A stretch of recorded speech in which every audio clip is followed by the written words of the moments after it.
A lot of people here are feeling it as well. He coached here in Detroit with the Pistons, of course, for a few years as well. So many people got the good fortune to know this man, including our very own Ryan Shaver, who was Flip's next-door neighbor.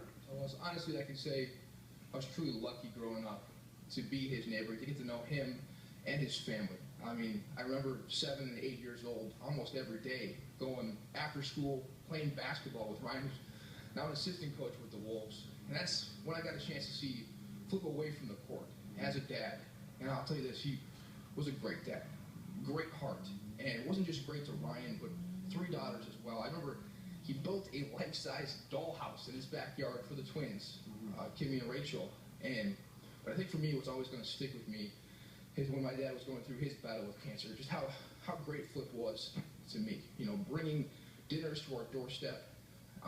And most importantly, he used to have a Flip Saunders basketball camp. And hundreds of kids were at this camp, but he would make a point to pull me aside and ask how I was doing, to check in on me. And it meant a lot.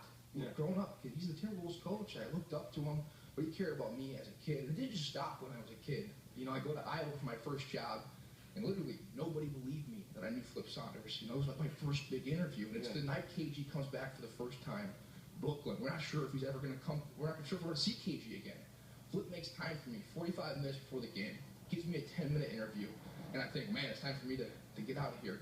No, he stays with me 15, 20 minutes after the game, just checking in on my family, seeing how I'm doing. And that's the kind of person he was, someone that truly, genuinely cared about people. And I think I can speak for anybody that got a chance to know Flip. Well, great guy. Absolutely awesome. Thanks for sharing, dude. Well, yeah.